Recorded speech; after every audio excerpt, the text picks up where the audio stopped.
1º de março, Dia Mundial de Zero Discriminação. Vamos tomar um café? Nesse mês de março, eu vou dar uma ênfase maior sobre os nossos cafés para a gente poder conversar sobre todas as questões que passam de alguma forma o contexto discriminatório.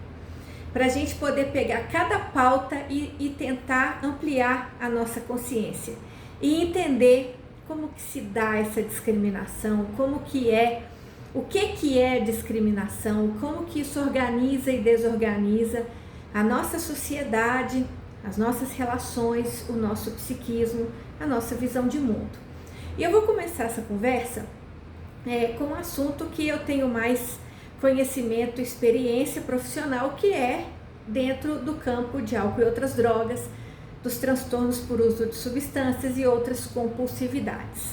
Bom, então eu quero começar trazendo para vocês um material que eu uso ele em todas as minhas aulas. Na minha trajetória profissional, eu fui professora universitária também, não sou mais para poder me dedicar à clínica, e nessas aulas de formação em universidades, de graduação, de pós-graduação, de cursos de extensão, de cursos de formação e de atualização, em todas elas ao longo desses 20 anos, eu sempre coloquei o mesmo material, que é a nuance, para a gente começar a aprender a pensar dentro do campo cultural. Estudos de cultura é a minha área preferida, porque não dá para a gente entender nada sem antes entender o contexto cultural e o tanto que isso impacta tudo.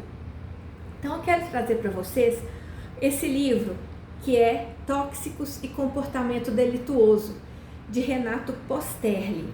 É um livro da área jurídica, inclusive essa editora Del Rey é uma editora de livros jurídicos, e esse livro foi escrito em 1997. Para a época é um livro muito bem escrito e o autor pesquisa muito. Ele pesquisa sobre as drogas, ele entrelaça com o comportamento delituoso, ele inclusive amarra com a parte dos mitos, dá para ver que é um autor muito culto. E eu me lembro que eu estava numa dessas aulas, eu estava dando aula para policiais, e um deles, quando eu mostrei isso que eu vou mostrar para vocês agora, ele meio que ficou tentando justificar o autor, falando que conheceu o Dr. Renato, tanana. Então eu quero já dizer para você que eu não tenho nada contra o autor e eu não quero criticar a obra, pelo contrário, é uma obra muito bem escrita, mas eu quero chamar a sua atenção para a cultura da época, tá? Ele reflete a cultura da época. E, enfim, vamos caminhando. Então, olha só, tem 3 trechos aqui que eu coloquei na minha aula que está escrito da seguinte forma: se o tráfico é crime, do uso de tóxicos só se pode esperar também condutas antissociais e criminosas. O usuário de maconha, por exemplo, pode descambar para o crime. Outra fala: o viciado crônico torna-se um péssimo elemento social. A saúde, os interesses, os negócios, a profissão, a família, o brio, os sentimentos nobres, tudo só sobra sob a ação degradante da droga. E um outro comentário: é interessante frisar que todo fármaco dependente acaba sendo traficante depois que se esgotam suas reservas financeiras. Gente, só essas 3 frases elas rendem uma aula, que a gente poderia explorar muitas possibilidades, né? Mas eu quero pegar alguns pontos, né, de extremismo, né? Então, se o tráfico é crime, do uso de tóxicos só se pode esperar também condutas antissociais e criminosas. Aqui é o só. Eu vou pegar só o só. O viciado crônico torna-se um péssimo elemento social. Ele deixa de ser uma pessoa e vira um elemento. É interessante frisar que todo fármaco dependente acaba sendo traficante. Então, temos esse ponto. Eu tenho um outro livro aqui, que ele é ainda mais antigo, que é esse aqui, ó. As drogas são más, atribuído ao Dr. J. Traeger. É um livro tão antigo, olha, ele tá até amarelo. Aqui, ó, com mancha, e eu sou cuidadosa com meus livros. Ele é muito antigo, ele não tem nem ficha catalográfica e olha aqui como é que antigão, ó. Ele não tem nem ficha catalográfica e eu não sei nem o ano, tá? Em que ele foi escrito. Mas tá aqui, Cooperativa Cultural dos Esperantistas do Rio de Janeiro, né? Então não sei dizer o ano. Mas nesse livro tem um trecho que ele coloca assim, ó: a tortura da falta da droga leva à angústia, à progressiva degradação física, social, moral e econômica. No caso da cocaína, conduz até às depravações sexuais, enquanto que a heroína leva ao homicídio, sem esquecer os casos de suicídio. É bastante problemática a salvação de tais viciados. Então aqui, mais uma vez, né, eu não quero dizer que eles estão errados, eu quero trazer de novo o olhar, o enfoque cultural ali. Então aqui leva até o homicídio.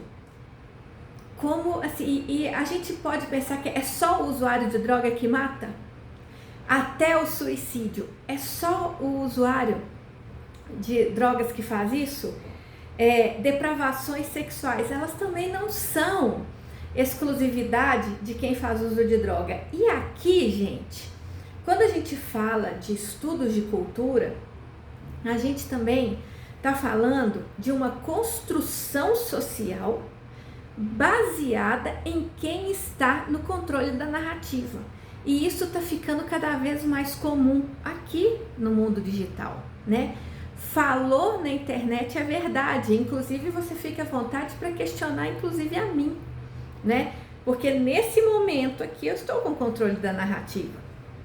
Aqui esse doutor está, aqui esse doutor está, e todo mundo fica recebendo, quem está no controle da narrativa, e entendendo que aquilo ali é uma verdade, e não é assim que a coisa funciona. O apego a esse viés baseado em quem está no controle da narrativa, começa então a trazer os fundamentalismos. Começa a trazer então o apego a uma crença bem esquizoparanoide, bem dicotômica, fragmentada, inclusive, do contexto, fazendo com que as visões elas fiquem engessadas, levando então à discriminação. Aqui ele fala, o livro chama Tóxicos e Comportamento Delituoso, e aí tem um exemplo que ele dá aqui, no capítulo, com um estudo de caso, e ele coloca o seguinte caso: caso insólito de matricídio seguido de canibalismo em virtude de tóxico. Matricídio, matou a mãe, seguido de canibalismo. Então o cara usou droga e ele matou a mãe e comeu a mãe por causa das drogas. Gente, isso acontece no mundo desde que o mundo é mundo. Agora, é por causa da droga?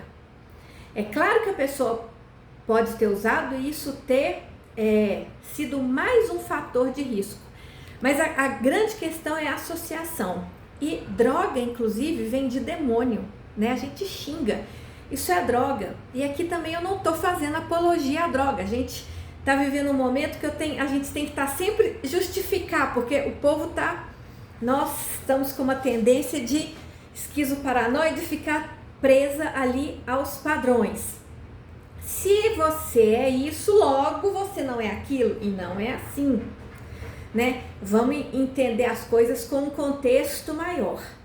E aí, o que acontece? Quando a gente tem uma sociedade que vem trazendo e vem pegando um discurso, uma situação, e fazendo dela como referência para compreender o todo, a partir de um setor, que é o que está acontecendo aqui. Ele coloca esse estudo de caso, né? Uma pessoa que usa droga, matou a mãe e comeu a mãe, isso não é a regra, isso é a exceção da exceção da exceção, né? Mas se na hora de organizar a narrativa, isso pode ser feito de uma forma consciente ou inconsciente, intencional ou não intencional, tá? Coloca isso, tá levando a crer, tá levando a todo mundo a acreditar que é isso, né? Só que não, para a gente poder ampliar o entendimento, a gente tem que olhar outros aspectos. A gente vai ver, não estou dizendo que não usar drogas não causam prejuízos, causam, né? Mas não nesse nível necessariamente, né? Vão ter prejuízos físicos, vão ter prejuízos que vão ser administráveis na vida inteira, vão ter outros prejuízos graves, mas de menor proporção. Mas, gente, tudo isso, né, não é por causa ali da droga e a gente demoniza aquilo ali, pronto e acabou. Esse é um caminho que vai dar errado. Por quê? Porque se a gente segue esse caminho, todos os caminhos que vão sendo construídos ao longo do tempo, a partir dessa compreensão cultural da situação, do contexto, ela não vai olhar para o indivíduo, ela vai olhar para a droga. E aí tá errado, porque a droga não precisa de ajuda. Tem gente que me procura e fala assim, você trata do álcool, né? Eu falei, não, o álcool tá lá quieto, lá no canto dele. Você trata da droga, né? Não. Também não trato da droga, a droga tá lá quieta no canto dele. Eu trato de pessoas. Pessoas com isso, com aquilo, com o que for. Mas são pessoas. O foco tá na pessoa e não no problema. E se a gente foca, ou se é que há um problema, mas é isso eu vou saber da pessoa, mas se a gente foca ali, no caso, na droga, a gente então começa a deixar a pessoa em segundo plano. É onde nasce a discriminação. A gente está vivendo um momento, a humanidade sempre brigou por causa de religião, né? A religião também ela é isso, que é diferente de espiritualidade, podemos falar disso em outro momento. Mas na religião foca-se na crença, foca-se na ideologia e esquece das pessoas que estão ali atrás, né, que compõem aquele contexto. Então eu quero te convidar para a gente nesse mês treinar e exercitar, buscar enxergar a coisa da forma mais total possível. O estigma que é construído com o usuário de substância psicoativa, o abusador, com o próprio dependente químico, ela é tão estigmatizada e estigmatizante que dificulta a própria pessoa de se ver doente, porque nós sabemos que é uma doença, hoje está mais do que provado e documentado. A pessoa tem dificuldade de se ver doente e buscar ajuda para si, porque o drogado ou usuário de maconha vai descambar para o crime, né? O drogado só se pode esperar dele condutas antissociais e criminosas e ninguém quer se ver assim. Então, se há essa associação, há também uma associação por parte de quem está usando que vai ter muita dificuldade em se reconhecer doente, porque ele também não quer se reconhecer criminoso, delinquente, elemento, ou qualquer outro termo pejorativo que se pode atribuir a ele. Então, e hoje a gente está aqui debatendo esses dois livros e eu espero profundamente que daqui 30, 40, 50 anos, os próximos que vierem também debatam com um olhar crítico sobre a minha obra também, o Oráculo da Prevenção, por exemplo, né? Que reflete a cultura de hoje, né? Reflete o que vemos de melhor hoje, mas que também está enviesado pela cultura. E eu faço votos que a próxima geração tenha ampliado ainda mais e veja questões que hoje são naturais e lá agora já ficaram ultrapassados. Porque é para esse lugar que a gente deve caminhar, da expansão das ideias e não da constrição das ideias, da gente poder juntar, da gente poder somar, né? E não da gente poder fragmentar e dissociar. Isso é o que leva ao adoecimento mental. Isso é que leva à desagregação das dinâmicas familiares. Isso é que faz o mundo entrar em guerra. Então, vamos conversar disso esse mês. Até mais.